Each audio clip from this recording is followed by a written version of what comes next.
And then the one I watched last night was The Void, and that Mm, was awesome. That was one of the better horror movies I've seen in such a long time, where everything was cool about it, and yeah, it was so like they had no matter what makes you uncomfortable, it has something for you.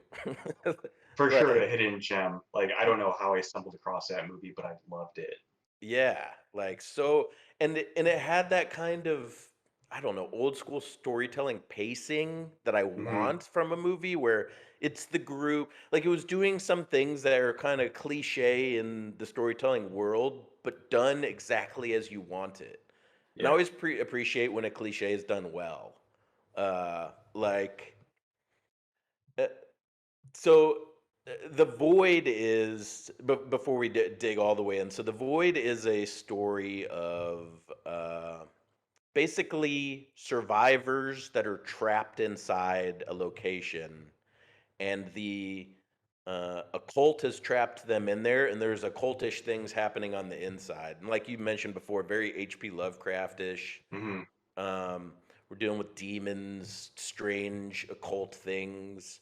There's stuff Uh, like from The Thing of just, like, body I don't know if it's considered body horror, but definitely, like Yeah, gore, body yeah. horror, uncomfortable moments, like, you know, things with babies at some point that are very uncomfortable for some people. Uh, what else was weird about it is like all of that, everything that was going on there was rooted in real life occultism, which brought up some questions with me is like, are the writers and directors of this real occultists? Because you know how the conspiracy is, there's occultism that goes on in Hollywood, and it's like, Yeah. oh, did this get made because they're like really doing this stuff somewhere? Is this a recruitment video? Yeah, is this a recruitment video?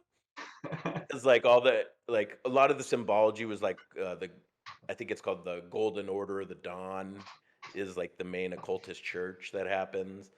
And so they were using real world symbology and occultist lore that actually is the real life occultist stuff, which I really appreciated. I was like, oh, cool. They Mm, grounded it in, occult reality, which was yeah. really cool. Like, it's not just straight fantasy, which made it a little more disturbing, I feel like. Give it more Uh, authenticity or, like yeah. yeah.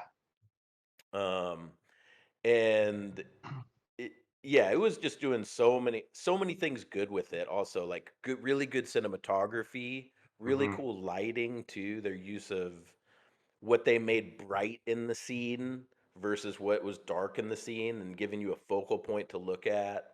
Yeah. Um, Like, like I think it's an independent film, but they definitely had, like, oh, a really? team going in on that. Yeah. Because I don't remember it ever having a theatrical release or anything. Like, when I saw it, it just happened to be on Amazon Prime, and I think that's how I originally, stumbled across it. It just I came would up love as a to know what the recommendation. budget was, because like, Yeah. it felt like it had a good budget on it. Oh, yeah, for sure. And all the actors were really good too. Like, there was no bad acting in it, which is always surprising. Where Mhm. everyone pulled their role off, especially the intern. Mhm. That kind of role for me flops so many times, and she really pulled it off. The actress, where it's Yeah. kind of that young, long hair, don't care kind of. I'm not into it. Like so many times that comes off feeling disingenuous, I guess, where it's like, oh, that's not how you really are. But Like, it they play really, up to the cliche of what you think that person would be, but, yeah, yeah, this person exactly. seemed authentic. And I want to say a bunch of the other actors were potentially voice actors for a bunch of other known stuff, Oh, really? Because video I was gonna games, say, I didn't recognize any of the actors, like, right? going into it, Yeah, the but older actors, I feel like I recognize their voice from a bunch of different things. The voice of the main doctor was amazing too. He mhm. had such a good, authority. Oh, also, on that note, have you watched the new Stranger Things? Yes, I have. Vecna is a direct ripoff of that character in The Void. The Oh, makeup yeah, and at the concept end. are identical, Yeah, that's true. which also plays into our Hollywood as a cult theory Oh, conspiracy man, that, all coming together. it's all coming together. They're just that this demon character exists in real life. Oh shit. Watch The out. Vecna. Vecna's real. Um, but yeah, I saw that and I was like, oh man, they just totally ripped off Vecna, whatever. Yeah, Vecna, I uh, think. Vecna, Vector, Victor. Beckman, Vector. But yeah, one Uh, of the things I loved about that movie is just the creature designs. Like it's just they're yeah, so out there. It's not like, oh, here comes a lizard with, sharp teeth or something. It's like these are some pretty fucked up looking designs, which yeah, made me think totally. of The Thing, where it's just like abominations. I can't think of a better word for it, but they're Yeah, just that's these, exactly what I was gonna say. yeah, Yeah, like just, amazing abominations, yeah. where and they're shocking, right? Like you have an idea, I guess, of what you think the monster is going to be, and then when you see the thing, you're like, oh god, it's like 10 times Hmm. worse than I thought it was. That thing's horrific. How do I say this without spoiling it? I guess one of the main characters is going on an errand in the Hmm. movie, and then before he gets to the goal of his errand, we see before that the errand is spoiled. Like what he's after is already destroyed before he gets there. Hmm. And that to me is an interesting filmmaking choice because it almost kind of gives you feel for that character in that moment of like you feel his doom, like, oh, you're off on a fool's errand now. Yeah, you're making these Like, risks, and all yeah, you're for making, and not. so yeah, you feel like the doominess of their task of whatever they're doing, Yeah. versus you can do the opposite thing and have them get there and then surprise you as an audience member by the horror that's there. Hmm. Like I thought I was going to go find an apple, and then when they get to the apple, it's, oh, it's not an apple at all. It's the elder god or whatever.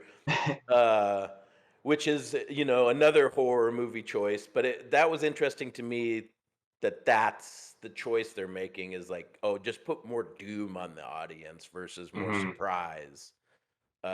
Which I feel like that had a lot of that going on in that movie of just this, just overall anxiety and doom the whole time. Yeah, and for me personally, that's a big plus for me because Yeah. and this is something I might end up saying a lot, but I've been a big fan of H.P. Lovecraft for a long time, mainly with the idea that it's the idea of the unknown, and if you were to bear witness to these unknowable things, it's enough to drive you mad. Like just Yes. to see it would drive you absolutely insane because you can't handle it. So I love in moments where they just kind of pile on that dread or sense of despair and people like just slowly losing it over Yep. time. And I haven't read all of Lovecraft. I've read some of it, and the Hmm. parts that I remember is that it is kind of a big mystery of how he's describing it. Um, Right. it's this thing that's in the undescribable that they're trying to quote the Endless guys. It's like trying to describe an impossible color, Yeah, where exactly. he's trying to describe this impossible evil, and Hmm. so it's just like thousands of eyes and tentacles and screaming Yeah. bodies and things like that. And And that quote is directly from H.P. Lovecraft, Color Out of Space, which is oh, it this is. this version, this color, this cosmic thing that appears that is absolutely indescribable, and just to view it like just fucks people up. Yeah. And I mean, it comes into play in a lot of things like Bird Box. Don't look at it, you'll go crazy just from seeing this awful thing. Mm, And for me, the reason why movies like that work is because they never show it to you. Because there have been so many adaptations of different Lovecraft films where they do show it. Like for example, Cthulhu is one of his most famous creatures, and there's so much artwork on it. It's like, oh yeah, it's big, it's scary, but it's not the most scary thing that I could imagine. right. But it's, yeah, it's just because Well, yeah, that it's that's a the very artist. personal thing too. Yeah, and that's the artist rendition of Cthulhu too, Yeah, where I think Cthulhu described is much more horrifying because it can't be described. It's these like, right. if you read it without ever seeing a picture of Cthulhu, uh, I think we're maybe saying it wrong. Is it just Thulu with the silent C? I Or think is it there has a hard K sound at the Cthulhu? beginning. Yeah, because I know a lot of his like Elder God names. It's like very Yeah. Let's like not sort say of it too many sound. times in a row. Yeah, because I mean, Yeah, we don't want to just to summon be the elder safe, god. just Yeah, to be safe. just to be safe. But yeah, The Void. Anyone that's a horror fan and you haven't seen The Void, you have to see The Void. It is good- 100% must watch for anyone that's a fan of the horror genre in general. Hmm. Like you have to see this movie. It's going to be, you know, it's definitely in my top 5 right off the bat. Where if somebody Oh tells wow. me recommend your top 5 horror movies ever, I'm gonna Hmm. have to slot that one in there. Nice. Um, It it's just checks so many boxes. It yes, does such a good job. and it's enjoyable. There was nothing because that's how I feel like what happens with a lot, especially with a lot of indie movies. There's moments that pull you out of it because something's done poorly, Hmm. like a bad, even just one bad shot or one bad acting performance, kind of like because movies put you in a trance, right? You're almost Yeah. in like a hypnotic trance, and something that's off will almost knock you out of it for a minute. I'm like, Hmm. oh, this thing sucks. Oh yeah. It's so easy to get yanked out from like just yeah. It can just sour the experience so easily. Yep. Yeah, and this didn't Yeah. do it once. You just once you were locked in, it gave me that, and it's strange that you don't. I don't know. I don't really want to rag on the modern filmmaking of today, because this movie's not that old either. I guess it's almost 10 years old now, getting close to it.